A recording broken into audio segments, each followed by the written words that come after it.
बहुत धन्यवाद प्रभु। सभी भक्तों का धन्यवाद कीर्तन में भाग लेने के लिए। अभी हम लोग मंगलाचरण करते।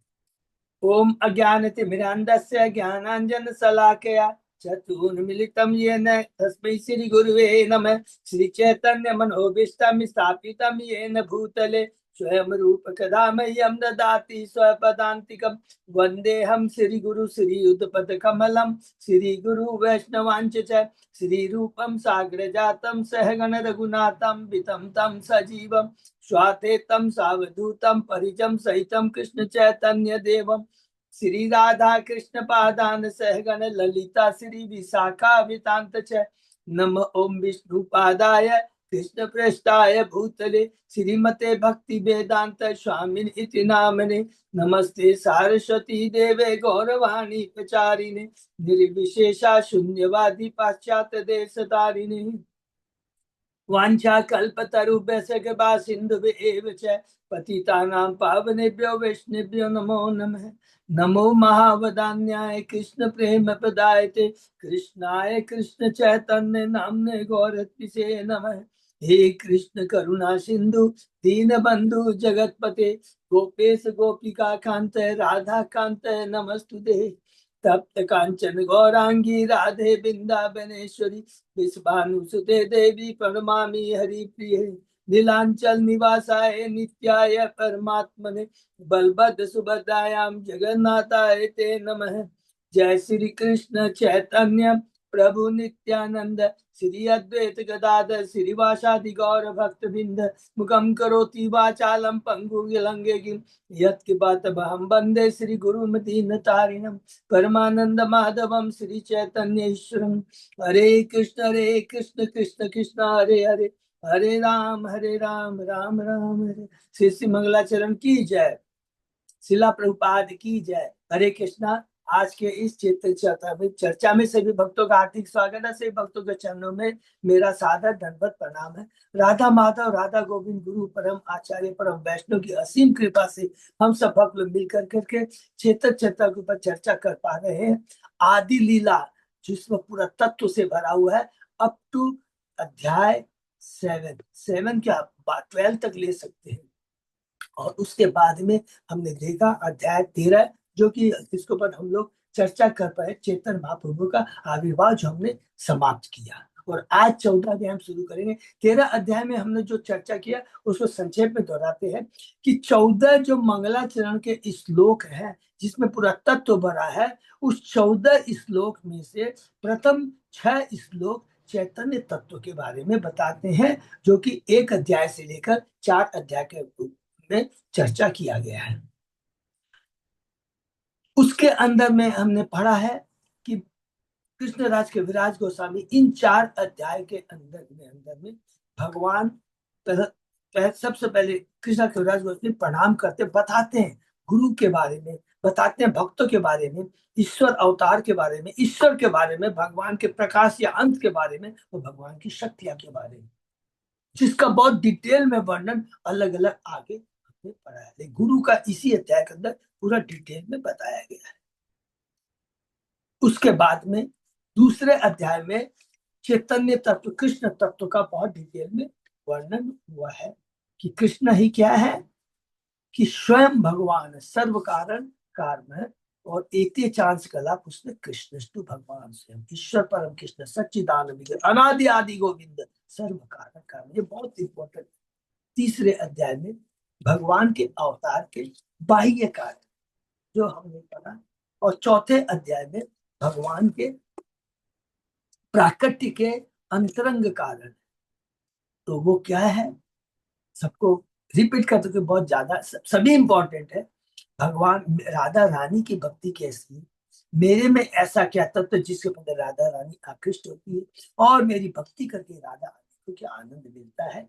ये 4 अध्याय चैतन्य तत्व कृष्ण तत्व और 6 मंगलाचरण के श्लोक 7 से लेकर 12 11 5 श्लोक है अद्वैताचार्य नित्यानंद तत्व के बारे में जो कि अध्याय 5 में हमने पढ़ा। ये स्वयं क्या है भगवान के द्वितीय शरीर है और 5 रूपों में अपने को प्रकट करते हैं। 4 तो है महाशंकर्षण, कर्णदक्षाय विष्णु, गदाक्षाय विष्णु, छिद्र विष्णु, जो सृष्टि में मदद करते हैं, और छठे हैं, 5वें हैं अनंत शेष है, जो भगवान को सेवा में मदद करते हैं। तो ये हो गए 11 श्लोक और अध्याय टोटल 5। अब 6वां अध्याय है श्री अद्वैताचार तत्व की महिमाओं के बारे में हमने पढ़ा, जिसका वर्णन मंगलाचरण के 12 और 13वें श्लोक के अंदर में हमने पढ़ा कि अद्वैताचार्य कौन है, भगवान के अवतार अद्वैत है, भगवान से कोई अंतर नहीं है, आचार्य, क्योंकि वो प्रचार का कार्य करने में भगवान को मदद करते हैं। 7वां अध्याय मंगलाचरण का लास्ट वाला 14 श्लोक में पंच तत्व के बारे में हमने पढ़ा। कृष्ण भगवान के है स्वरूप है, चेतन महापुरुष स्वरूप है, नित्यानंद भक्त स्वरूप है, अद्वैताचार्य अवतार है, राधा रानी शक्ति है, और श्रीवास भक्त है। तो ये मंगलाचरण के हमने 7 अध्याय में कंप्लीट किया। उसके बाद में किस के दौरान वो बताते हैं ये शास्त्र मैंने क्यों लिखा, इसका बहुत डिटेल में वर्णन उन्होंने किया है। तो मूल चीज क्या है कि वृंदावन दास ठाकुर ने तो जब शास्त्र लिखना शुरू करते हैं तो भगवान चैतन्य महाप्रभु के गृहस्थ जीवन माने 24 साल तक की लीला, उनके जन्म के बारे में बहुत डिटेल में वर्णन कर दिया। तो इतना बड़ा हो गया, उसके आगे वो नहीं लिखे।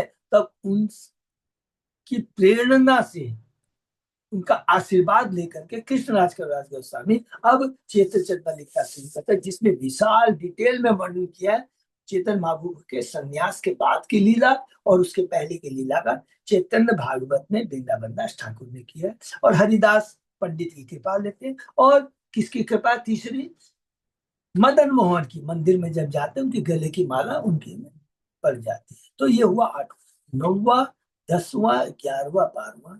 इसमें चैतन्य महाप्रभु की वो ही वास्तविक 9वें अध्याय में वो जो बीज उन्होंने रोपण किया है, और वही उसके क्या है, माली है, और वही उनके सींचने करने वाले माली है, प्रदाता है, भुगता है। और फिर कहते हैं देखो अकेला माली मैं क्या करूंगा, इसे हम सब लोगों को कहते हैं, भारतवासियों को विशेष करके कहते हैं, भारत भूमि के जन्म जन्म सार्थक वही परोपकार। आप लोग आगे आइए, अपने को भक्ति में लाइए और दूसरों को भी भक्ति से जोड़िए।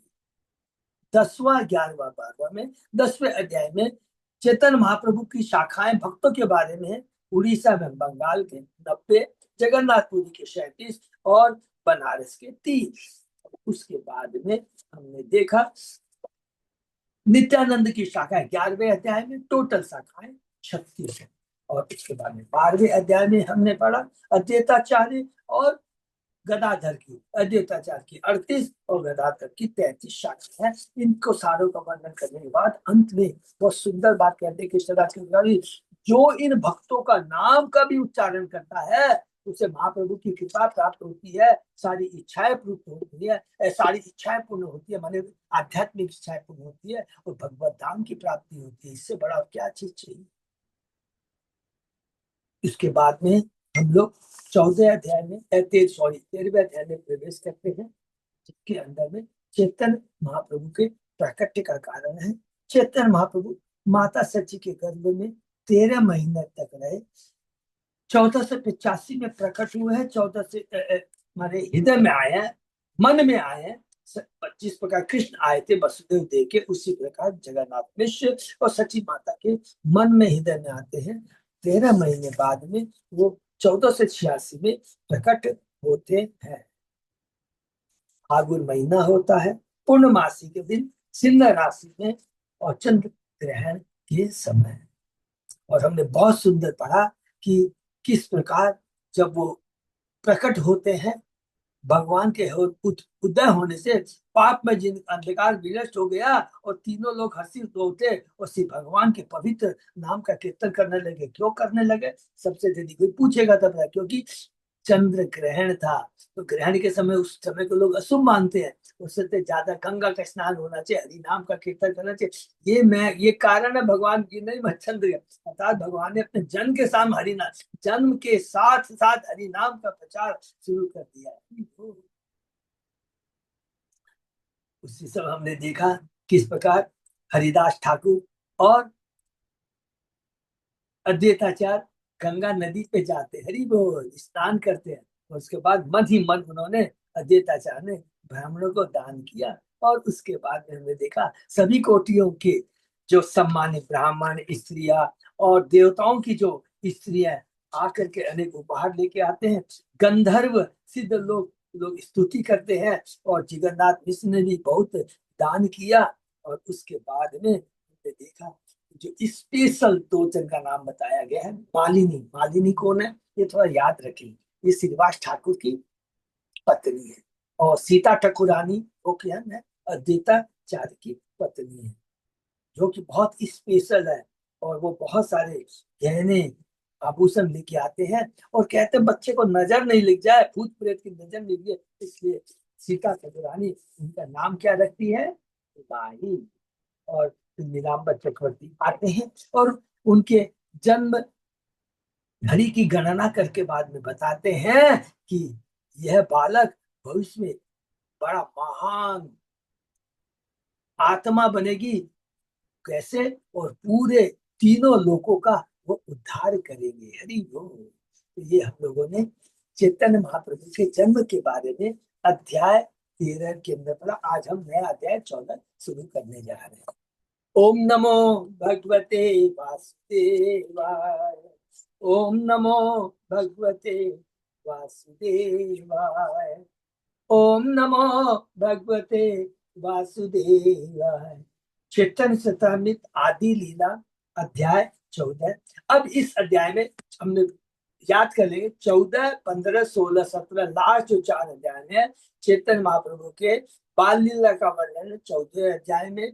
चैतन्य महाप्रभु की पौगंड लीला का जो कि बहुत संक्षेप में वर्णन है यहाँ पर कृष्ण वृंदावन दास ठाकुर ने बहुत डिटेल में वर्णन किया है, वो 15वें अध्याय में। 16वें अध्याय में उनकी किशोर लीला, और 17वें अध्याय में उनकी यौवन लीला। ठीक है, तो हम लोग शुरू करते हैं उनकी बाल लीला, श्री चैतन्य महाप्रभु की बाल लीला। भक्ति विनोद ठाकुर ने इस अध्याय का सारांश अपने ग्रंथ अमृत प्रभा भाष्य में इस प्रकार किया है।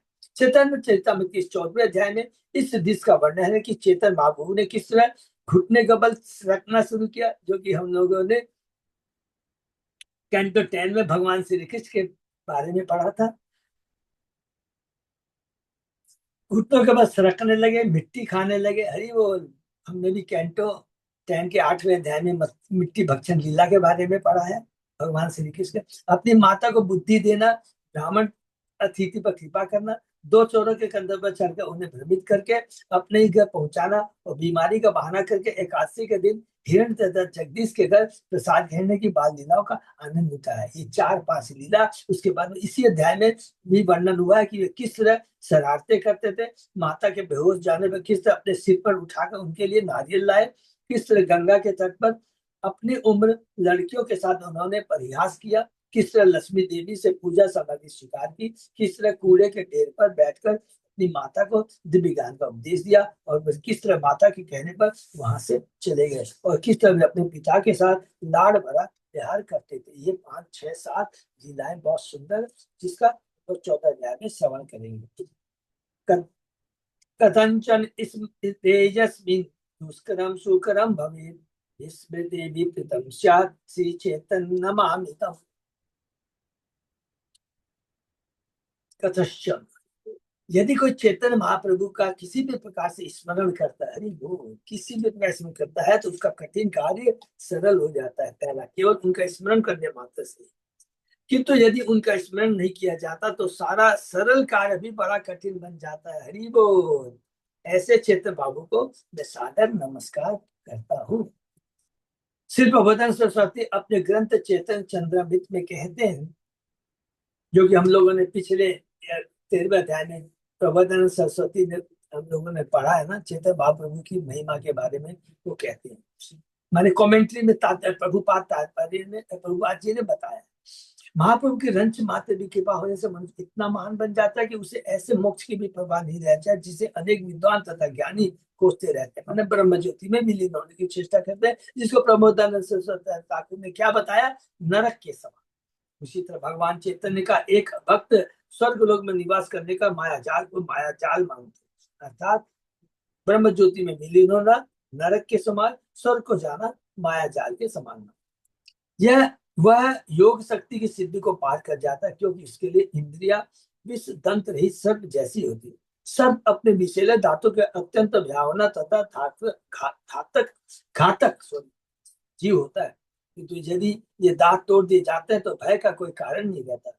योग के नियम इंद्रियों को वश में करने, किंतु जो व्यक्ति भगवान की सेवा में लगा रहता है उसके लिए इंद्रिया विषैले सांप के समान भयानक नहीं रह जाती। ये ही चेतन महाप्रभु श्री चेतन भाव के उदाहरण ही बहुत सुंदर। इंद्रिया जब अपनी इंद्रिय तृप्ति में लगती है तो विष के समान होती है, लेकिन अगर उन इंद्रियों को भगवान की सेवा में लग जाती है तो वही इंद्रियां क्या हो जाती है, दिव्य हो जाती है। अर्थात उसका सारा जहर निकल जाए। जहर का मतलब बहुत अपनी जिंदगी की तृप्ति के लिए, जब भगवान की सेवा में लग जाती है तो वही दिव्य हो जाती है। ये बहुत इंपॉर्टेंट यहाँ पर तुलना किया गया है। हरि भक्ति विलास सनातन गोस्वामी की है। सब पुष्टि होती है कि यदि श्री चेतन महाप्रभु का स्मरण किया जाए तो कठिन का सरल हो जाता है, उन्हें भुलाने पर आसान काम भी दुष्कर बन जाते हैं, जो कि इस श्लोक में ही लिखा गया है। हम वास्तव में देखते हैं कि जनता की दृष्टि में जो भी बहुत बड़े विज्ञानी है, वे भी इस सरल बात को नहीं समझ सकते कि जीवन की उत्पत्ति जीवन से होती है, क्योंकि उन्हें चेतन महाप्रभु की कृपा प्राप्त नहीं है। वे इस गलत धारणा का बचाव करते हैं कि जीवन की उत्पत्ति पदार्थ से होती है, जबकि इसे सिद्ध नहीं कर पाते, केवल बोलते हैं। इसलिए इसी झूठे वैज्ञानिक सिद्धांत पर आगे बढ़ रही आधुनिक सभ्यता तथा के विज्ञानियों के लिए अनेक समस्याओं को जन्म दे रही है। तो जैसा गुरु वैसा चेला, वो जिस तरह का बोलेंगे तो लोग भी उसी तरह को फॉलो कर रहे हैं। उनको खुद को वैज्ञानिकों को ज्ञान नहीं है। और इसलिए भागवतम में हाँ, भागवतम में तो इस तरह के लोगों को बड़े पशु कहा गया है, और जो इनको अवार्ड देते हैं, ग्लोरीफाई करते हैं, उनको गधा घोड़ा ऊंट कहा गया है। ठीक है ना।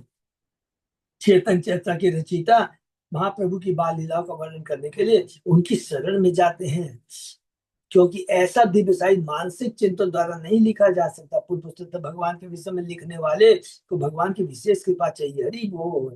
तो देखिए, प्रभुपाद जी ने इतने ग्रंथ लिखे, कृष्णदास के अवराज गोस्वामी लिखा कि बिना भगवान की कृपा के नहीं हो सकता। केवल शैक्षिक योग्यताओं से ऐसा साहित्य नहीं लिखा। एक लिखने की बात छोड़िए, एक कलम का एक बूंद, एक वर्ड भी नहीं लिख सकता बिना भगवान की कृपा के। जय जय श्री जय जय जय श्री चैतन्य जय नित्यानंद जय अद्वैत चंद जय गौर भक्त बिंद। श्री चैतन्य महाप्रभु, नित्यानंद प्रभु, अद्वैत तथा चैतन्य महाप्रभु के सारे भक्तों की जय हो। प्रभु रे कहिलो ई जन्म लीला सूत्र यशोदानंद जैसे हलो सची पुत्र। यहाँ पर देखिए, जब हम लोग चर्चा करते क्लियर लिख दिया। इस तरह मैंने श्री चेतन बाबू के आविर्भाव को संक्षेप में सूत्रबद्ध किया है, जो सच्ची माता के पुत्र रूप में उसी तरह प्रकट हुए जिस तरह माता यशोदा के पुत्र के रूप में भगवान श्री कृष्ण प्रकट हुए। तो हम लोग बड़े भाग्यशाली, दोनों साथ साथ चल रहे हैं। श्री नरोत्तम दास ठाकुर इस कथन की पुष्टि करते हैं कि यशोदा के पुत्र भगवान कृष्ण अब पुनः स्वयं कृष्ण अब पुनः एक भक्त के रूप में माता सची के पुत्र बनकर चेतन महापति के रूप में प्रकट हुए। ब्रज ब्रजेंद्र नंदन जय सची सुत होइलो से। सची पुत्र और कोई नहीं बल्कि माता यशोदा तथा नंद महाराज के पुत्र। ये बहुत इंपॉर्टेंट श्लोक है, यदि कोई भी बोलना चाहे तो उनको ये दिखा सकते हैं। और नित्यानंद प्रभु वही बलराम है, बलराम होइलो निताई। तो ये बहुत इंपॉर्टेंट है। संचय पे कोहिलो जन्म लीला अनुक्रम एबे को ही बाल लीला सुतेर गणन। मैं उनके जन्म की लीलाओं का क्रमबद्ध वर्णन पहले ही कर चुका हूँ। अब मैं उनकी बाल्यकाल की लीलाओं को संक्षेप में बताऊंगा। वंदे चैतन्य कृष्ण से बाल लीला मनोहरम लोक की अपीतामीश चेष्टया बलितांतरम। मैं उन श्री चैतन्य महाप्रभु की बाल लीला को सादर नमस्कार करता हूँ, जो स्वयं भगवान कृष्ण। हरि बोल। यदि ऐसी लीलाएं सामान्य बालक के कार्यक्रम के समान लगती है, किंतु उन्हें पूर्ण पुरुषोत्तम भगवान की विविध लीलाओं के रूप में समझना चाहिए। हरि बोल। लेकिन जो मूर्ख होते हैं इस चीज को नहीं समझते हैं। इसलिए भगवत गीता में भगवान कहते हैं अवजानन्ति माम मूढ़ा मानुषी तनुमाश्रितम परम भावम अवजानन्तु मम भूत महेश्वर। जब मैं मनुष्य रूप में अवतरित होता हूँ तब मूर्ख लोग मेरा उपहास करते हैं, वे मेरे दिव्य स्वभाव को तथा मेरे परम ईश्वर तत्व को नहीं जानते। पूर्ण पुरुषोत्तम भगवान इस लोक में अथवा इस ब्रह्मांड के अपनी लीलाएं संपन्न करने के लिए सामान्य मनुष्य बालक के रूप में प्रकट होते हैं, फिर भी वे भगवान के रूप में अपनी श्रेष्ठता बनाए रहते हैं। इसलिए भगवान को क्या कहा गया? अच्युत। भगवान अच्युत है। कोई भी रूप में आए, बालक के रूप में आए, मनुष्य के रूप में आए, बराह के रूप में आए, मत्स्य के रूप में आए, किसी भी रूप में आए, लेकिन वो अपनी जो सर्वोत्तमता, उच्चता, परम सत्यता को बनाए रखते हैं, अच्युत है। भगवान कृष्ण मानव बालक के रूप में प्रकट हुए, कि तो उनके बाल्यकाल में भी उनके असाधारण कार्यकलाप यथा पूतना राक्षस को मारना, गोवर्धन पर्वत को उठाना सामान्य बालक के कार्य नहीं है। इसी भगवान चेतन की लीलाएं जिनका वर्णन आगे किया जाए एक छोटे बालक के कार्यकलापों जैसी लगती है, किंतु वे ऐसे असाधारण लीलाएं जो सामान्य व्यक्ति की शक्ति के बाहर है। बाल लीलाएं आगे प्रभु उत्तान स्वयं, पिता माता दिखाई चिन्ह चरण।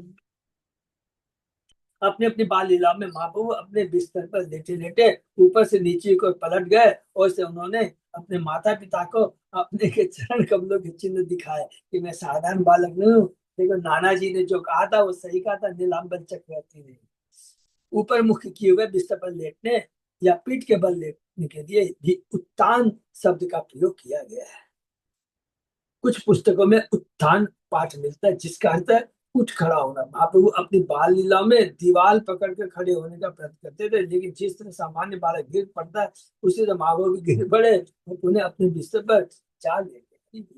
गृह दुई जौन देखी लघु पद चिन्ह, ताहे सोबे ध्वज भ्रज शंख चक्र बीन।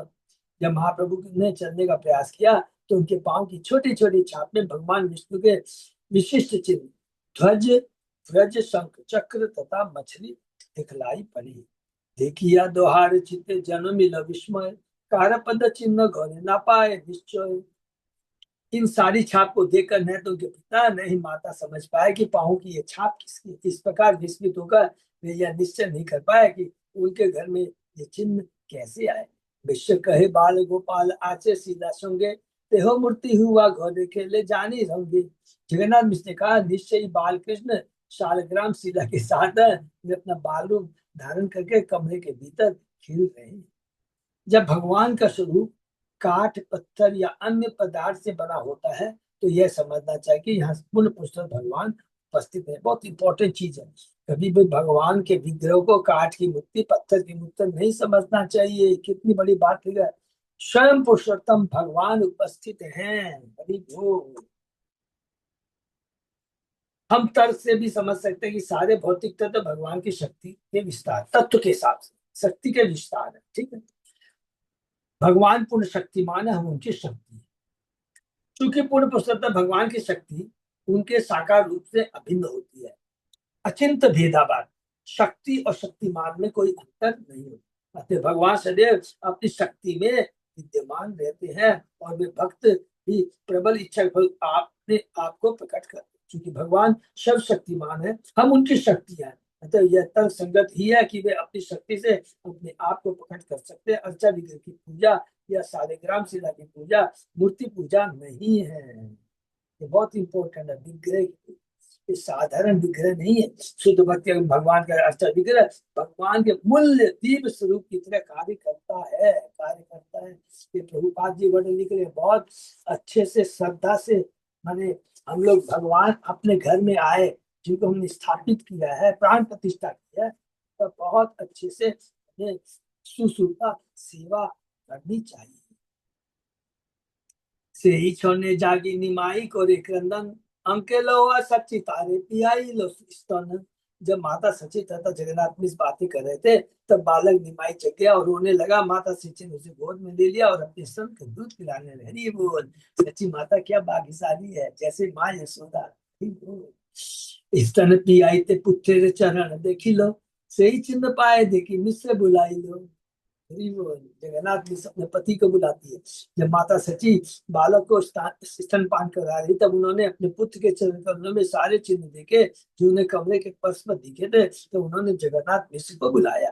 देखिया मिश्र होइल आनंदित मति, गुप्त बुलाइल नीलांबर चक्रवर्ती। अब वो नाना जी आएंगे, ग्रेट एस्ट्रोलॉजर, प्रखंड विद्वान है, बोलेंगे अरे ये तो तीनों लोगों को उद्धार करने वाला है। जब जगन्नाथ मिश्र ने अपने पुत्र के तलवे पर ये अद्भुत चिन्ह देखे तो वे अत्यंत पुलकित हुए और चुपके से उन्होंने नीलांबर चक्रवर्ती को बुला भेजा।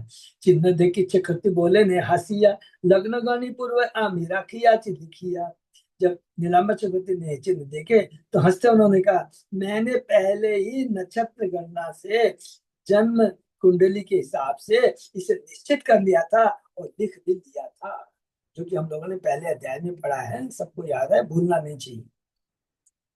32 लक्षण महापुरुष भूषण, यही शिशु अंग देखी से सब लक्षण। 32 लक्षणों से महापुरुष का बोध होता है और मैं इस बालक के शरीर में इन सारे लक्षणों को देख रहा हूँ। महापुरुष माने जो लक्षण होते हैं परम पुरुष के, भगवान के, विष्णु के, जो भी है उसके बाद बताते हैं। पंच दीर्घ पंच सूक्ष्म सप्त रक्त षड उन्नत, त्रिविश्व पृथु गंभीरो द्वात्रिशत लक्षण महान, लक्षणों महान। महापुरुष के शरीर में 32 लक्षण होते हैं। उनके शरीर के 5 अंग बड़े, 5 सूक्ष्म, 7 लाल रंग के, 6 उठे हुए, 3 छोटे, 3 चौड़े तथा 3 गहरे गंभीर होते हैं। क्या सुंदर बात लिखा देखिए। 5 बड़े अंग, नाक, बाल, ठुड्डी, आंखें तथा घुटने। 5 सूक्ष्म अंग, चमड़ी, अग्नि के छाप, दांत, शरीर के रोवे तथा सिर के बाल। 7 रंग, 7 लाल रंग वाले, आंखें, तलवे, हथेलियां, तालू, नाखून तथा ऊपर और नीचे के होठ। 6 उठे उठे हुए अंग, बच्चे स्थल, कंधे, नाखून, नाक, कमर तथा मुंह। 3 छोटे अंग, गर्दन, जांघ तथा शिश्नलिंग। 3 चौड़े अंग, कमर, ललाट तथा बस्तल। और 3 गहरे अंग, नाभि, वाणी तथा प्राण। ये कुल 32 लक्षण महापुरुष के हैं। ये उद्धरण सामुद्रिक से हरि भवन, इसको नोट कर ले गए हैं, बहुत इंपॉर्टेंट है हमारे रिकॉर्ड के लिए, जानकारी के लिए। नारायण चिन्ह युक्त श्री हस्त चौरन, यही शिशु सर्वलोक के कौरी तारण। सेम चीज पहले अध्याय में हमने पढ़ा कि तीनों लोगों को तारण करेगा ये। इस बालक की हथेलियां तथा तलु में भगवान नारायण के सारे लक्षण है, हरि बोल। ये तीनों लोग का उद्धार करने में समर्थ खुद ही भगवान है। एते कोरी बे वैष्णव धर्मेर प्रचार, यह हेते होबे हुई कुलेर निस्तार। कुल का निस्तार करेगा, वैष्णव हरिनाम का, धर्म का, हरिनाम का प्रचार करेगा। यह बालक वैष्णव संप्रदाय का प्रचार करेगा और अपने मातृ पितृ दोनों कुल का उद्धार करेगा। केवल साक्षात भगवान जी उनके प्रामाणिक प्रतिनिधि के बिना वैष्णव संप्रदाय या भक्ति का प्रचार अन्य कोई नहीं कर सकता। केवल भगवान या उनके प्रामाणिक भक्त। जब कोई वैष्णव जन्म लेता है तो वह एक साथ अपने माता पिता दोनों के कुंडों का उद्धार करता है। कहाँ पढ़े थे हम लोग? प्रहलाद महाराज का, जो कि भगवान स्वयं कहते हैं तेरी 21 पीढ़ियों का उद्धार हो गया है। 21 में मातृपक्ष और पितृपक्ष दोनों का। हरि महोत्सव कर सब बोला है ब्राह्मण, आज ही दिन बालक को नामकरण। मैं नामकरण संस्कार करना चाहता हूँ, हम उत्सव मनाएं और ब्राह्मणों को बुलाएं, क्योंकि आज का दिन अत्यंत शुभ है। यह वैदिक नियम है कि नारायण तथा ब्राह्मणों के संबंध में उत्सव मनाया जाए। बच्चे का नामकरण संस्कार 10 विधि संस्कारों में से एक है। ऐसे उत्सव के दिन नारायण की पूजा करनी चाहिए और विशेषतः ब्राह्मणों को प्रसाद बांटना चाहिए। जिस दिन नीलांबर चक्रवर्ती सची माता जगन्नाथ ने महाप्रभु के चरण कमलों में अंक चिन्ह को पहचाना था, तभी वे समझ गए थे कि बालक निमाई कोई सामान्य बालक नहीं अपितु नारायण का अवतार है। अतः उसी दिन उन्होंने निश्चय किया कि आज का यह दिन शुभ होगा, अतः नामकरण संस्कार संपन्न होना चाहिए। इस संबंध में हम यह देख सकते हैं कि किस प्रकार पूर्ण पुरुषोत्तम भगवान के अवतार को उनके शारीरिक चिन्हों, उनके कार्यकलापों तथा शास्त्र की भविष्यवाणी के साथ सुनिश्चित किया जा सकता है। किंतु धूर्तों और मूर्खों के मतों से या मनमाने तरीके से नहीं। जो कह देते मैं भगवान का अवतार हूँ ना, सहजिया होते हैं, मूर्ख लोग होते हैं। श्री चैतन्य महाप्रभु के आविर्भाव के बाद बंगाल में अनेक नकली अवतार होते रहे, किंतु कोई भी निष्पक्ष भक्त या विद्वान यह समझ सकता है कि चैतन्य महाप्रभु को कृष्ण के अवतार के रूप में जनमत से नहीं अपितु शास्त्रों तथा विद्वान के प्रमाण के अनुसार स्वीकार किया गया। यहाँ नीलाम्बर चक्रवर्ती प्रकार पंडित है, एस्ट्रोलॉजर है, सब उन्होंने बताया। और वो कैसे नहीं बोल देते हैं। जो शास्त्र में लिखा है कि एक भगवान के लक्षण, भगवान के जो अवतार होता है उसके क्या लक्षण होते हैं, पूरा यहाँ पर लिखा है एकदम, कितना डिटेल में।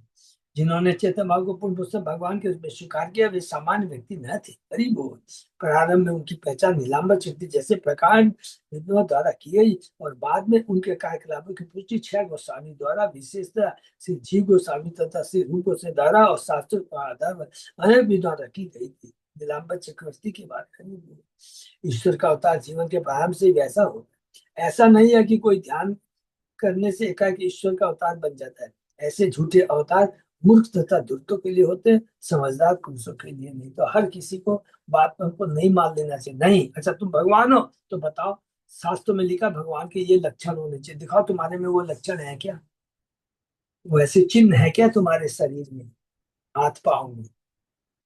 सर्वलोक रे करिबे এই धारण पोषण विशंबर नाम हियर এই ते कारण। विशंबर सबका विश्व का पालन पोषण करेगा, आध्यात्मिक पालन पोषण। यह बालक भविष्य में सारे जगत की रक्षा पालन करेगा, इसलिए इस विशंबर नाम से पुकारा जाएगा। श्री चैतन्य भागवत से पुष्टि होती है कि चैतन्य भाव ने अपने जन्म से सारे जगत को शांति में बनाया, जिस प्रकार भूतकाल में नारायण ने अपने वराह अवतार से इस पृथ्वी की रक्षा की। इस कलयुग में जगत की रक्षा करने और पालन करने के लिए के ही कारण चैतन्य महाप्रभु विशंबर कहलाते हैं, जिसका अर्थ ही है जो सारे विश्व का भरण पालन करे। 500 वर्ष पूर्व जब श्री चैतन्य बाबू विद्यमान थे, अभी तो क्या बोलेंगे 540 वर्ष, तब उन्होंने जो आंदोलन चलाया था वही फिर से सारे विश्व में प्रचारित किया जा रहा है, और हमें इसके व्यवहारिक परिणाम देखने को मिल रहे हैं। इस हरे कृष्ण आंदोलन से लोगों की रक्षा और पालन किया जा रहा है। हजारों अनुयायी विशेष करके पाश्चात्य नवयुवक एवं पाश्चात्य युवक इस हरे कृष्ण आंदोलन में सम्मिलित हो रहे हैं, और वे कितना सुरक्षित तथा सुखी अनुभव कर रहे हैं, इसे उनके द्वारा लिखे गए हजारों पत्रों में व्यक्त कृतज्ञता से जाना जा सकता है। विशंबर नाम अथर्ववेद में भी आया है। विशंबर विश्वेन मां भरसा आहि स्वाहा। सुनी सची मिश्र मने आनंद बाड़ीलो, ब्राह्मण ब्राह्मणी आदि महोत्सव खेलो। नीलांबर चक्रवर्ती की भविष्यवाणी सुनकर सची माता था जगन्नाथ ने बड़ी आनंद के साथ साथ ब्राह्मणों और उनकी पत्नियों को आमंत्रित करके नामकरण उत्सव संपन्न किया। हरि बोल। सभी प्रकार के उत्सव यथा जन्मदिन, विवाह, नामकरण, शिक्षारंभ आदि उत्सव को मनाना वैदिक संपत्ति है। कि शिक्षा माने जब वो पढ़ाई शुरू करता है, माने कलम पकड़ सॉरी पेंसिल या जो बोलिया चौक जो भी हम लोग बोलते थे ना, खड़ी खड़ी पकड़ना शुरू करते हैं, जिसमें विशेष रूप से ब्राह्मणों का अमृत किया जाता है। प्रत्येक उत्सव में सर्वप्रथम ब्राह्मणों को भोजन कराया जाता है, और तब ब्राह्मण प्रसन्न होते हैं तो वे वैदिक मंत्रों द्वारा हरे कृष्ण महामंत्र का उच्चारण करके आशीर्वाद देते हैं। बोल तबे को तो दिने प्रभु ने जानू चढ़क्रमण,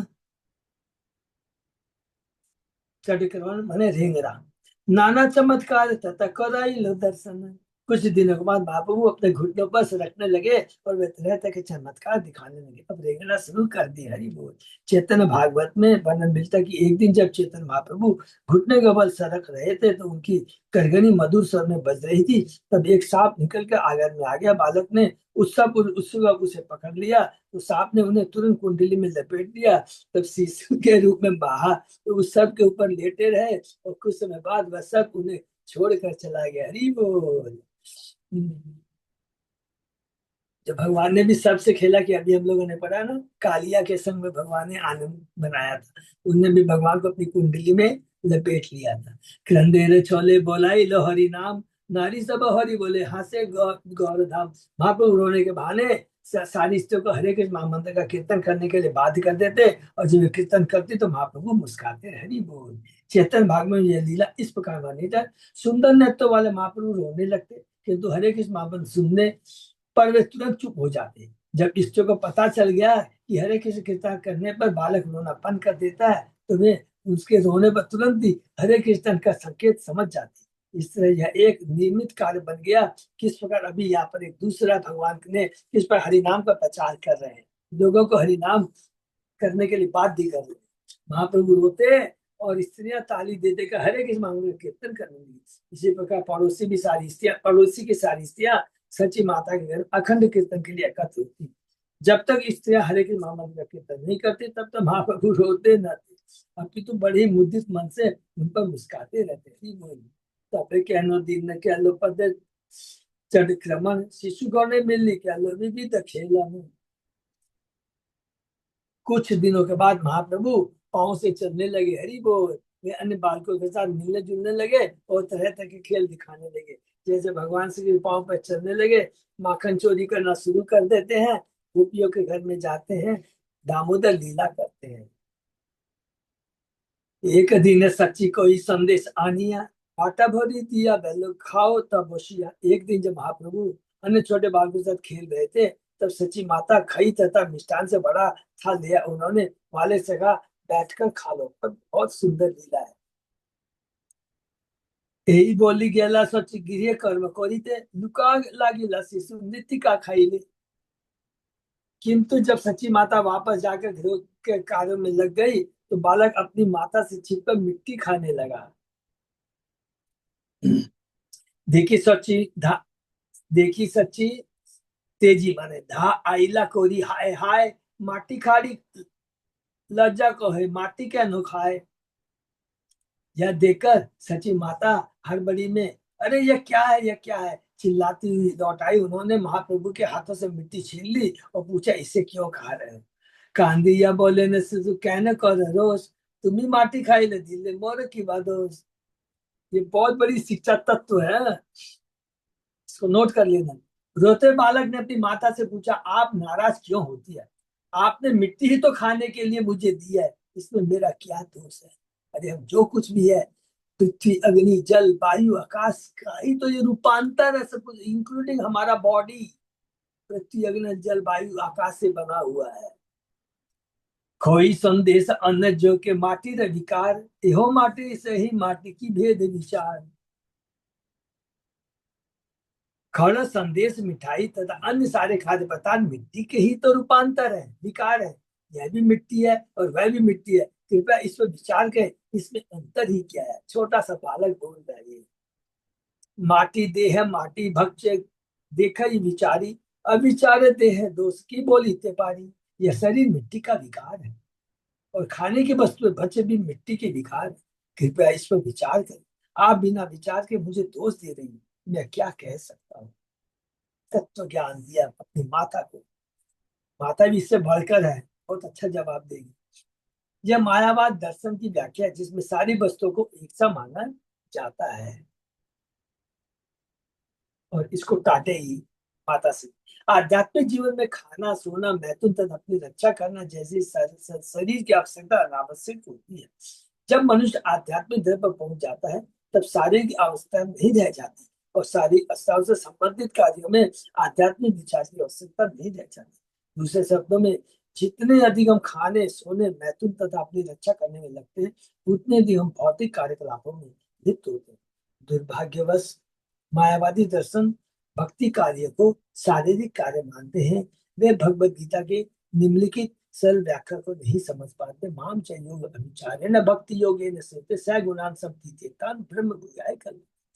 जो निस्वार्थ भाव से भक्ति में सेवा में लगता है, भगवान की तुष्टि के लिए ऐसी सेवा करता है, वह तुरंत आध्यात्मिक पद को प्राप्त होता है और उसके सारे कार्य आध्यात्मिक होता है। ब्रह्म गुयाय, ब्रह्म आध्यात्मिक कार्यों का सूचक है। यद्यपि मायावादी दार्शनिक ब्रह्म तेज में समा जाने के लिए अत्यंत उत्सुक रहते हैं, किंतु वे कोई ब्रह्म कार्य नहीं करते। वे कुछ हद तक ब्रह्म कार्य की संतुति करते हैं, जिससे उनका अभिप्राय वेदांत और शाक्य दर्शनों का अध्ययन ही रहता है, किंतु उनकी व्याख्याएं सूक्ष्म मनोकल्पना की होती है, जो कि हम लोगों ने कहा पढ़ा था चेतन चेतावनी के अध्याय 7 के अंदर में।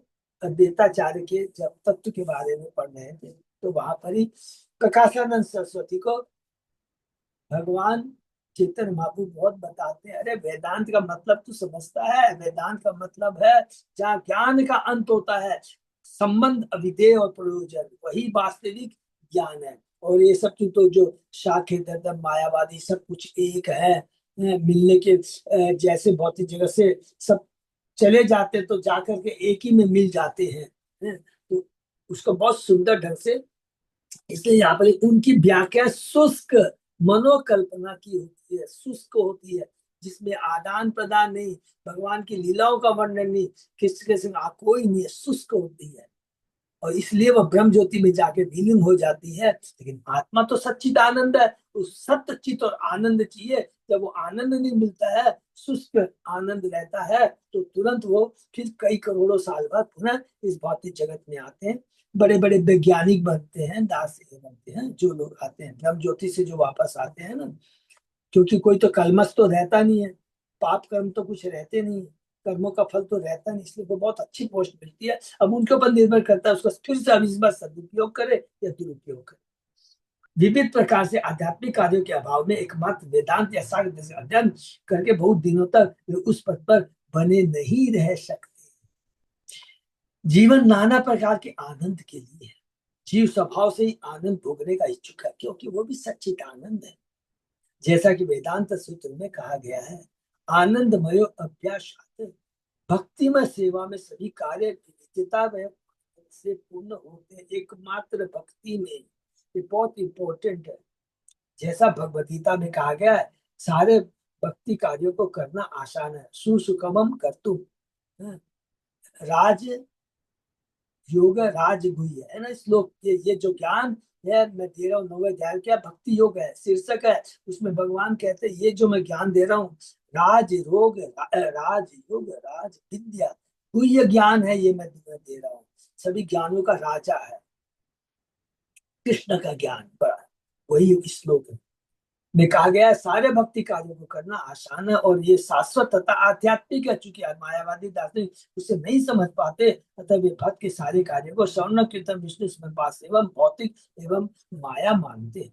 वे इस ब्रह्मांड में कृष्ण के आविर्भाव उनके कार्यकलापों को भी माया मानते हैं, क्योंकि हर वस्तु को माया मानते हैं, इसलिए वे मायावादी कहलाते हैं। हरि बोल। वास्तव में आध्यात्मिक गुरु के निर्देशन भगवान की दृष्टि के लिए किया गया कोई भी कार्य आध्यात्मिक होता है, किंतु ऐसे व्यक्ति के लिए जो गुरु के आदेश की अवज्ञा करे और मन माना कार्य करते हुए अपने कार्यों को आध्यात्मिक माने, यही माया है। मनुष्य को गुरु की कृपा से, गुरु की कृपा के माध्यम से पूर्ण पुरुषोत्तम भगवान की कृपा प्राप्त करनी चाहिए। गुरु से, आचार्यों से समझना चाहिए कि भगवान वास्तव में कौन है, हम कौन है, भगवान से हमारा क्या संबंध है और भगवान क्या बताना चाहते हैं हमको। अपने मन से हमको कमेंट्री नहीं करना चाहिए, इंटरप्रिटेशन नहीं करना चाहिए। अतः मनुष्य को सर्वप्रथम गुरु को प्रसन्न करना चाहिए, और यदि ये प्रसन्न हो जाते हैं तो यह समझना चाहिए कि पूर्व से भगवान भी प्रसन्न हो गए। हरि बोल। किंतु यदि गुरु हमारे कार्यों से अप्रसन्न होते हैं तो वे आध्यात्मिक नहीं। श्री विश्वनाथ चक्रवर्ती ठाकुर इसी की पुष्टि करते हैं। यश प्रसादा भगवत प्रसादो, यश यश अप्रसादा न गति कुतो अपि। ऐसे कार्य को जिसने गुरु प्रसन्न होते हैं आध्यात्मिक माना चाहिए, और उन्हीं से भगवान को प्रसन्न हुआ मानना चाहिए।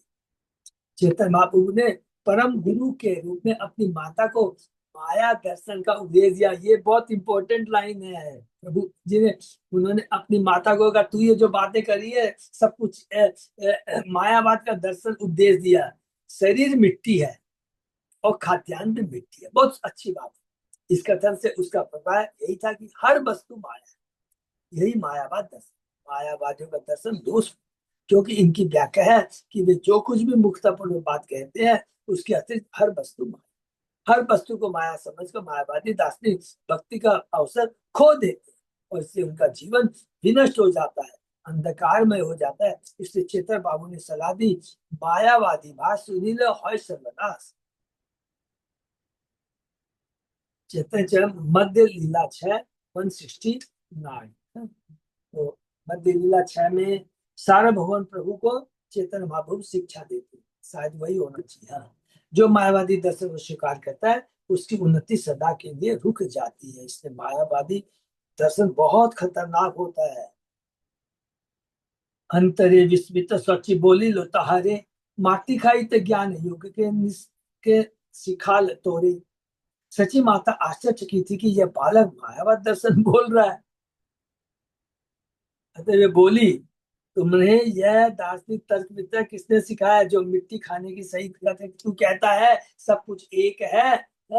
तो माता जी, ये तो भगवान अपनी माँ से बुलवाना चाहते थे कि ये मैं जो बोल रहा हूँ गलत है। तो तू कहता मायावाद दर्शन बोल रहा है? तुम्हें यह दार्शनिक तर्क विद्या किसने सिखलाया है जो मिट्टी खाने को सही ठहराता है? माता तथा पुत्र के बीच के दार्शनिक बात है। जब पुत्र ने कहा कि सारी वस्तु एक सी है जैसा कि निश्चय कहते हैं, मायावादी कहते हैं, तो माता ने उत्तर दिया, यदि सभी वस्तु एक है तो सारे लोग मट्टी से उत्पन्न अन्न खाने के बदले मिट्टी ही क्यों नहीं खाते? हरि बोल। अरे जब सब कुछ एक है तो ठीक है, तू खाना पीना सब बंद करो, सब लोग मट्टी खाओ। माटी रे विकार अन्न खाइले देह पुष्टि होय, माटी खाइले रोग होय देह जाए क्षय। बहुत सुंदर है। यदि सब कुछ एक है तो मट्टी खाओ। मट्टी खाने से शरीर खराब होता है, लेकिन मट्टी का जो विकार है अन्न को खाते हो तो उससे शरीर पुष्ट होता है। ये सिखाती है माता सची किसको? मैं सिखाती माने क्या है? भगवान उनकी परीक्षा लेते हैं, माता को सिखाना चाहते हैं। तो माता, अरे भगवान की माँ है तो कम थोड़ी है। तब वो बहुत सुंदर कहती है। दार्शनिक बालक माँ विस्तार का उत्तर देते हुए माता सची ने कहा, प्रिय पुत्र, यदि हम अन्न में रूपांतरित मट्टी खाते हैं तो हमारे शरीर का पोषण होता है और वह हष्टपुष्ट बनता है, किंतु यदि हम कोरी मट्टी खाते हैं तो शरीर हष्टपुष्ट होने के बजाय रुग्ण होकर नष्ट हो जाएगा। ये मायावादियों को हम लोग दिखा सकते हैं। सब कुछ एक नहीं है, ठीक है, उसी से आया है, लेकिन एक नहीं है। अचिंत भेदा भेद आया है कृष्ण से, सब कुछ मान लिया है। लेकिन जब विकार उस चीज में हो जाता है तो उसके गुण अलग हो जाते हैं। विकार मीन चेंज। माटी रे विकारे घोटे पानी भरी आनी, माटी पिंडे धोरी जो बेसो शोषित जाए पानी। बहुत सुंदर है। देखिए अभी हम लोग तत्व पढ़ रहे हैं यहाँ पर। प्रभु भगवान ने एक मट्टी खाई और मट्टी खाने के बाद मालूम है माँ टोकेगी, और माँ टोकेगी, बोले अब अच्छा मौका मिल गया तेरे को मायावाद को तोड़, तेरे ही मुंह से कहलाऊंगा कि मायावाद जो दर्शन है गलत है। खुद माता कह रही है, अरे मट्टी खाना अलग चीज है, मट्टी से बनी हुई चीज अलग है। तो आप मिट्टी के बारे में क्या बोलती है? नेक्स्ट, मिट्टी के रूपांतर एक घड़े में आसानी से पानी ला सकती हूँ, किंतु यदि मैं मिट्टी के ढेले पर पानी डालूं तो ढेला जल को सोख लेगा और मेरा परिश्रम व्यर्थ। अरे जो मट्टी से ही तो ये मटका बना है, उसमें हम पानी डाल सकते हैं, लेकिन जब कोरी मट्टी के ऊपर पानी डालेंगे वो तो बह जाएगा। तो ये चीज हमें समझना है। ये माता भगवान श्री कृष्ण भगवान चैतन्य को बता दे। एक स्त्री होते हुए भी सची माता ने जिस सरल दर्शन का प्रतिपादन किया वह उन मायावादी दासों को परास्त कर सकता है। हरि बोल। जो एक होने के विषय में चिंतन करते हैं, एक केवल सब कुछ एक है। मायावाद दर्शन का दोष यही है कि यह उस विविधता को स्वीकार नहीं करता, चेंजेस जो व्यावहारिक कार्यों के लिए उपयोगी है। सची माता ने उदाहरण दिया कि यदि मट्टी का ढेला तथा मिट्टी का घड़ा मूलतः एक ही है, बेसिक एक ही चीज है, किंतु व्यावहारिक दृष्टि से घड़ा उपयोगी है जबकि मिट्टी का ढेला व्यर्थ है। कभी कभी वैज्ञानिक तर्क करते हैं कि पदार्थ तथा आत्मा एक है, उनमें कोई अंतर नहीं है। वस्तुतः उच्च विचार की दृष्टि से पदार्थ तथा आत्मा में अंतर नहीं, किंतु हमें यह व्यावहारिक ज्ञान होना चाहिए कि पदार्थ निम्न अवस्था में होने से हमारे आध्यात्मिक आनंद जीवन के लिए व्यर्थ है, जबकि अध्यात्म तत्व सूक्ष्म अवस्था में होने के कारण आनंद से परिपूर्ण है। अध्यात्म आत्मा तत्व सूक्ष्म अवस्था में होने आनंद से पूर्ण है। इस संबंध में भागवत में एक दृष्टांत दिया गया है कि मट्टी तथा अग्नि व्यावहारिक रूप से एक है। पृथ्वी के से वृक्ष उगते हैं और इन वृक्षों के काट से अग्नि तथा धुआं उत्पन्न, किंतु फिर भी उष्मा के लिए हम अग्नि का प्रयोग करते हैं, न कि पृथ्वी धुएं या काठ का। हरि बोल। बहुत सुंदर एकदम। हर चीज में जब विकार आ जाता है, चेंज आता है, उसके गुण अलग अलग हो जाते हैं और वो अलग अलग चीज देता है। इस चीज को समझना है। इसलिए जीवन के लक्ष्य की परम चरम उपदेश हमें आत्मा की अग्नि चाहिए, पदार्थ का जल कांच या मट्टी नहीं बोल। क्योंकि आत्मा सच्चिदानंद है, वो आनंद चाहती है और ये आनंद हमें हरिनाम से ही मिल सकता है। और ये जितनी भी भौतिक चीजें हैं ये तो शरीर के भोग के लिए है, आत्मा को इससे कोई लेना देना नहीं है। आत्मा लुकाई ते प्रभु बोली लाता हरे, आगे कनो ही सिखा ले मोरे। महाप्रभु ने अपनी माता से कहा कि तू ठीक बोल रही है, कंफर्म करते हैं। आपने पहले मुझे यह व्यावहारिक दर्शन क्यों नहीं सिखलाया? आपने आत्म साक्षात्कार की यह विधि मुझसे क्यों छिपा रखी? हरि बोल, कितना सुंदर लीला है। खुद भगवान अपनी माता को सिखाते हैं, जस्टिफाई करते हैं, तूने जो बोला है वो सही है, मैंने जो बोला वो गलत है। यदि किसी को जीवन से प्रारंभ से द्वैत द्वैत दर्शन वैष्णव दर्शन शिक्षा दी जाए, उसे एकेश्वरवादी एकेश्वर दर्शन अधिक परेशान नहीं करे, बचपन से उनको सिखाया जाए। वास्तव में हर वस्तु परम उद्गम से उद्भूत है, ये तुमको सबको मालूम है। जन्मादर्श मूल शक्ति अनेक प्रकार से प्रदर्शित होती है। जिस प्रकार सूर्य प्रकाश जो सूर्य से उद्भूत होकर प्रकाश तथा उष्मा के रूप में प्रदर्शित होगा, कोई यह नहीं कह सकता कि प्रकाश उष्मा है और प्रकाश उष्मा प्रकाश, फिर भी एक को दूसरे से पृथक नहीं किया जा सकता। अतः चेतन महाप्रभु का दर्शन अचिंत वेदन है। बहुत सिंपल है, जब भी कोई कंफ्यूजन हो एक ही चीज खाली बोलना है, अग्नि अग्नि का पतंगा, अग्नि अग्नि से जो उष्मा निकलती एक नहीं है, यूज अलग अलग, लेकिन एक है। क्यों क्यों है? उसी से तो निकली है। तो सब कुछ भगवान से निकली है, मट्टी भगवान से निकली है, लेकिन जब उसका रूपांतर होता है तो उसके अलग अलग यूज होते हैं, ये हमें समझना चाहिए। हरे कृष्णा प्रभु जी। ये हम मिट्टी और ढेला और ये समझ में नहीं आया प्रभु जी, ये अग्नि और काष्ठ वगैरह ये सब। अच्छा नहीं समझ में आया? अच्छा तो एक हाँ। सेकंड, आप बहुत अच्छे से ध्यान से सुनो। हाँ? जैसे मैं मट्टी से ही ये मेरा शरीर बना है ना, तो ये शरीर और मट्टी है एक ही चीज है, लेकिन इनका यूज अलग अलग है। सब कुछ मट्टी से बना है, ठीक है, माने पांच तत्व से शरीर बना, लेकिन इसका यूज एक ही है क्या? जैसे उदाहरण दिया, खाली दो उदाहरण दिया, उसी को समझिएगा कि मट्टी से घड़ा बनता है, मट्टी का घड़ा, उसमें पानी भरते हैं ना, तो पानी ठंडा हो जाता है, घड़ा में पानी रख सकते हैं। तो वही मट्टी के ढेलों को एक जगह रख दे क्या उसके अंदर पानी रख सकते हैं? तो बह जाएगा। बना मट्टी से ही है, लेकिन इसका यूज अलग अलग, ठीक है ना? तो बेसिकली चीज एक ही है, लेकिन हम ये नहीं कह सकते हैं कि ठीक है मट्टी को भी वैसे ही यूज करो, घड़ा का भी वैसे ही यूज करो, नहीं होगा ना। तो इसलिए भगवान कहते हैं कि ओरिजिनल सारी चीजें मेरे से आई है, लेकिन उसको जब अलग विकार हो जाता है तो उसका यूज अलग अलग होता है। लेकिन मायावादी लोग क्या बोलते हैं, नहीं सब कुछ एक है और एक ही चीज करते हैं, ठीक है माता जी? और मिट्टी और घड़ा मायावादी एक ही बतलाते हैं कि घड़ा और मिट्टी एक ही है, कोई एक ही अलग है, नहीं। वो सब एक ही यूज है और कुछ में फर्क नहीं है। बोले बोले अरे भाई आया ठीक है भगवान से, लेकिन इसका यूज अधिक है, सब अलग अलग है। उसके बाद में अग्नि और ताप, अग्नि और ताप, ताप आपको जाड़े में ताप लेना है तो आप अग्नि को बॉडी पर लगाते हैं क्योंकि उसकी ताप को लगाते हैं, अग्नि को लगाएंगे तो जल जाएगा। नहीं, अरे ताप को दोनों लगाते हैं एक, उष्मा को। अरे दोनों एक है, कोई बात ही नहीं है। तो वो सुंदर सुंदर छोटे छोटे एग्जाम्पल से हम लोग समझ सकते हैं। क्लियर है ना? अरे ठीक है प्रभु। हाँ। फिर भी वे भिन्न है, यद्यपि प्रकाश तथा उष्मा के भौतिक प्रदर्शन में संबंध है, फिर भी वे भिन्न है। इसी प्रकार सारा जगत भगवान की शक्ति व्यक्त, फिर भी यह शक्ति उनके रूपों में प्रकट होती है। भगवान की शक्ति है, लेकिन प्लीज शक्ति और शक्तिमान में अंतर मानना है, क्योंकि शक्ति शक्तिमान से ही आती है। तो ये आज हम लोग ने ये जो चार पांच श्लोक पढ़े हैं, मायावादी दर्शन है और वैष्णव जो दर्शन है, वो कितना सुंदर ये चेतन महाप्रभु ने स्थापित किया है, नहीं तो लोग बड़े कंफ्यूज थे। ये तो चेतन महाप्रभु की कृपा है जो अचिंत भेदाभेद वर्ण को ला करके सब मायावादियों के मुख बंद कर दिए, उनकी धज्जियां उड़ा दी चेतन महाप्रभु ने। हरे कृष्ण प्रभु।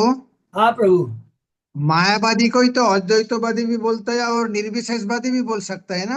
हाँ हाँ प्रभु, हाँ प्रभु, यस यस प्रभु। आप खाली एक ही चीज बोल लेंगे जब भी मायावादी जो आएंगे ना, जो भगवान के साकार रूप को नहीं मानते, करेक्ट करेक्ट बस करेक्ट। सिंपल एक ही चीज रखेंगे तो सब कुछ क्लियर है।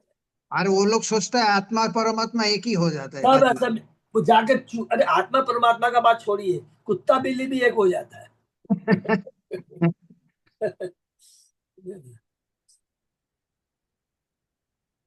और आगे ये लास्ट इसलिए करना है क्या, कर देते एक ही श्लोक हो जाता है।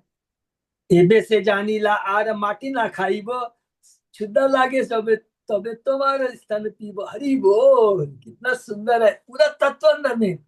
अब मैं समझ गया इस दर्शन को, अब मैं मिट्टी नहीं खाऊंगा। जब भी मुझे भूख लगेगी मैं अपने स्तनों के दूध का पान करूंगा। तू मेरी भक्त माता है। हरि बोल, बहुत सुंदर है। मैं तो क्या सरेंडर कर दिया। सरेंडर कर दिया भक्त के सामने, और तत्व के बारे में भी बता दिया। माता के माध्यम से बद्ध जीवों को बता दिया कि मायावाद दर्शन और वैष्णव दर्शन एकदम अलग है।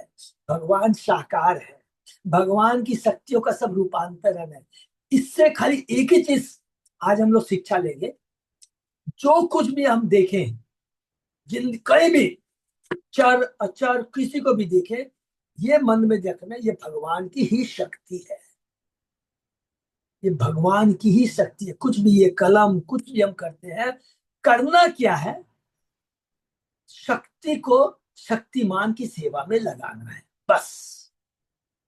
अगर शक्ति, ये पैन शक्ति है, मैं भी भगवान की शक्ति हूं, अगर अपने भोग में लगाएंगे, शक्तिमान की सेवा में नहीं लगाएंगे, तो वही बंधन का कारण हो जाएगा, वही हमारे दुख का कारण हो जाएगा। एकदम नोट करके इतना एकदम इसमें पूरा तत्व बना है। भगवान यही स्थापित करना चाहते हैं, जो कुछ भी है तुम शक्तिमान की सेवा में लगाओ, और जब शक्तिमान की सेवा में लगती है तो शक्ति स्वयं ही प्रसन्न हो जाती है, हम खुद ही प्रसन्न हो जाएंगे। पेट सॉरी पेट पेट में भोजन देंगे तो क्या होगा, सारी इंद्रियां खुश हो जाएगी। एक बार लास्ट एक बोल के खत्म करेंगे। एक ऐसा ही मायावादी प्रभुपाद जी के पास में है, सब कुछ एक है, सब कुछ एक है। तो प्रभुपाद जी ने बोला तू किससे खाती है, हाथ से खाती है, ठीक है, नाक से क्यों नहीं खाती है, आंख से क्यों नहीं खाती है। चुप हो गई, सब एक है ना भाई, तो नाक से खाओ, कान से खाओ, पैर से खाओ। ये बहुत सुंदर चीज है, प्रभुपाद जी एक एक चीज को बता देते हैं। ठीक है, मट्टी आंख कान ना सब एक ही चीज से बना है, ठीक है, लेकिन ये सब भगवान की शक्ति है, इसका अलग अलग उपयोग है, अलग उपयोग, सबका काम अलग है, लेकिन लक्ष्य एक ही होना चाहिए। आंख को लक्ष्य क्या होना चाहिए, भगवान के रूप को देखना। हाथ का लक्ष्य क्या होना चाहिए, भगवान की सेवा करना। नाक का लक्ष्य क्या होना चाहिए, भगवान के चरणों में अर्पित तुलसी और फूलों की सुगंध को ग्रहण करना। ये बहुत सुंदर तत्व जो भी हम लोग पढ़ रहे हैं, सब भगवान की शक्ति है, सबने भगवान ने अलग अलग कार्य दिए, लेकिन लक्ष्य सबका एक ही, जो कि किसने स्थापित किया था, अम्बरीश महाराज ने अपनी आंखों को, नाकों को, कानों, सब कुछ को भगवान की सेवा में समर्पित किया था। जीवन धन्य हो गया। और हम यदि ऐसा करेंगे, कोई चिंता नहीं, अपने आप देखेंगे कि कितना कृपा मिलेगी, मन प्रसन्न हो जाएगा। जब भी शक्तिमान की सेवा में मन लगता है, कार्य लगता है, इंद्रिया लगती है, हम स्वतः आनंदित हो जाएंगे। सर्वोपाधि विनिर्मुक्तम तत्प्रवृत्ते निर्मलम, बहुत इंपॉर्टेंट श्लोक है। अगर अपने इंद्रियों को भगवान की सेवा में लगा देते हैं तो भगवान ऋषिकेश, भगवान जो इंद्रियों के स्वामी है, प्रसन्न हो जाते हैं, हम प्रसन्न हो जाते हैं, इंद्रिया प्रसन्न हो जाती है, इंद्रिया दिव्य हो जाती है, आध्यात्मिक हो जाती है। कंडीशन खाली क्या है, अपने भोग के लिए नहीं, भगवान की सेवा। हरे अम्बर अम्बरीश राजा को याद करना है। यस, बिल्कुल प्रभु। एक तो ये, और दूसरा चीज ये याद करना है कि जो कुछ भी है ये कृष्ण की उत्पत्ति है, कृष्ण की शक्ति है, और शक्ति को शक्तिमान की सेवा में लगाना है, बस। तो बहुत मन प्रसन्न है। हरे कृष्ण। यहीं पे विराम देते हैं, किसी का कोई। हरे कृष्ण। हरे कृष्ण। अच्युत अजय दास प्रभु। हाँ प्रभु जी। प्रभु, हमने आपने कल भेजा था, क्योंकि सब थोड़े लीडर्स भी हैं, तो मैंने सबको बोल दिया था। मेरी इससे भी बात हो गई थी। 2 मिनट ले रहा हूँ, ज्यादा नहीं, इसलिए नहीं तो एक्चुअली अलग से फोन करके आपको बोलना था, लेकिन चूंकि और भी भक्त से रिलेटेड है, तो क्या नाम है ना वो आपने जो बताया था, जयपुर में है, प्रेम संग प्रभु। प्रेम संजय प्रभु। उन्होंने शायद कल रात में कर दिया, आप चेक हाँ करिए। बोला तो मैंने को भी इन्फॉर्म किया कि कर दिए कंप्लीट। कर दिया है क्या? और अरुण अग्रवाल प्रभु का भी बोला था मैं कर दूंगा, अब पता उनका भी किया गया, उनके जो मेरे। मैं आज और वापस चेक कर लूंगा मंगवा चेक कर के। लीजिए। और मेरी अमिताभ नाथ प्रभु से थोड़े डीले बात हो गई, तो बोला नहीं नहीं प्रभु, आज मैं रात में करता हूँ। खाली संगीता माता जी से बात नहीं हो भाई। संगीता माता जी के 2 है, मधु माता जी, मधु माता जी का मैंने कर दिया। ओ हरि बोल, और उसका प्रीति जायसवाल। हाँ उनका मेरे पास फोन आया था, उनका कोई ईश्वर देखता हूँ, उनसे बात कर लेता हूँ आज। Okay, thank you so much प्रभु, बहुत जरूरी है ये चीज। बहुत बहुत धन्यवाद प्रभु। इसको कर ले। हरे कृष्णा। यहीं पर भी राम। हरे कृष्ण। से भक्तों का बहुत बहुत धन्यवाद, किसी से नहीं विराम देते हैं। फिर सोमवार प्रसाद।